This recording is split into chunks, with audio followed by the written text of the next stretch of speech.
Hi there, I'm Kobi, a Hebrew language enthusiast. Welcome to part 2 of Introduction to the Hebrew Language for English Speakers. On this video, we will discuss onomatopoeias and other meanings that are expressed by the way the words sound. On my first video, I mentioned that each word contains some essence of what it describes, in Hebrew of course.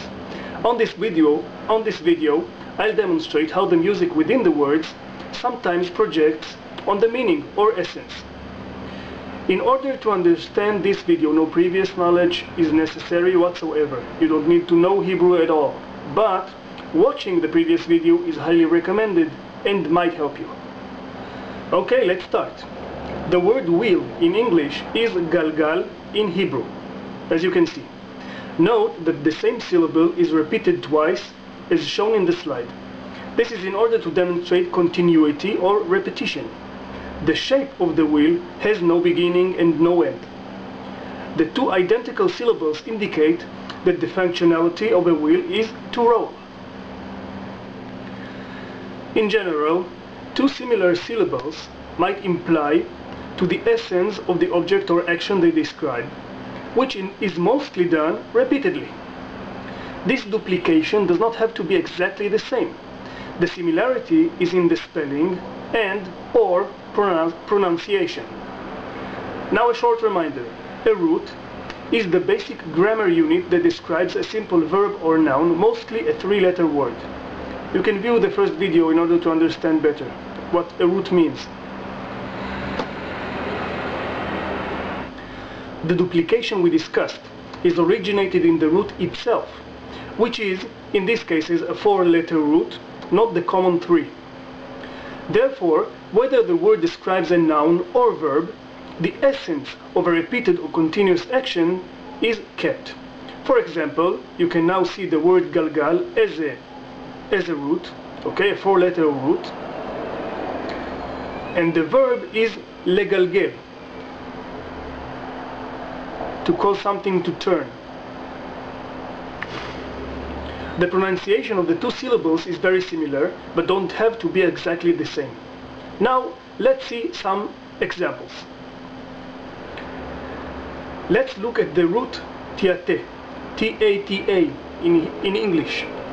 As you can see, the repeated letters or syllables are marked.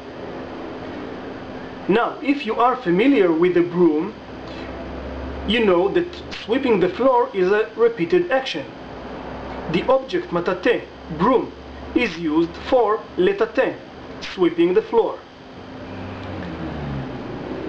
There are many more examples of a repeated continuous action with duplicated syllables such as לצחצח, to brush your teeth or polish something, which is a repeated movement. לפקפק, to have doubts. Once you get the first one, more are sure to come and increase. למצמץ, to blink. If you get an eyelash inside your eye, you will instinctively blink a lot. If you have sharp eyes and wasn't blinking at the time, you might have noticed that on the last example, the last letter has changed. This is an example to one of 5 letters in Hebrew that is written differently if appeared at the end of a word, but its pronunciation stays exactly the same. Another interesting duplication is a duplication of a single consonant in some words. That provides a hint about the essence of the word. For example, the letter tzadik in Hebrew. The letter looks like this and pronounced as the combination of two English letters T and S. When this letter appears twice consecutively in a word, it might be a word describing things that violently demand your attention, create discomfort by intrusion to your space or attention. Let's see some examples of that. Our first example is a bomb, ptsatsa in Hebrew. The duplication is emphasized. If you ever heard a bomb go off near you, or better off, far away from you, it grabs your attention immediately and completely, and of course creates discomfort. Another example that may cause severe discomfort is a trumpet, chatzotzra, in Hebrew. If you have a neighbor that is practicing a trumpet, you will probably experience intrusion of music to your living room. Let's say you repay your neighbor by picking, intruding his space. This will be called lehatzitz in Hebrew. By the way, a new plant that is just emerging from the ground is also picking, metzitz. A beautiful diamond is intruding your eyesight by shining, which is notzetz. The definition of onomatopoeia is the naming of a thing or action by a vocal imitation of the sound associated with it. For example, the rustling sound I'm making now is called rishrush in Hebrew. The examples shown earlier do not fully comply with the definition of onomatopoeia, but they are very close to it. They were not imitations, but their sound implied to their meaning. Now, the last two examples are of words that are genuine onomatopoeias and that also demonstrate the principles we saw earlier.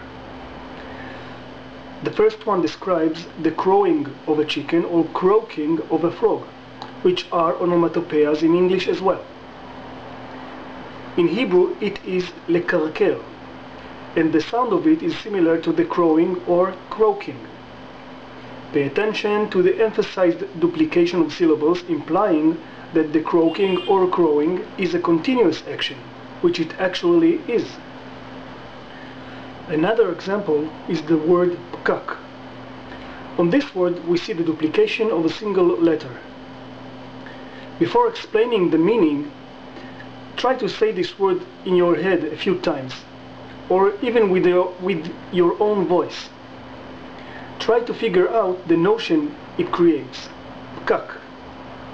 Pkak. Is it positive or negative? Big or small?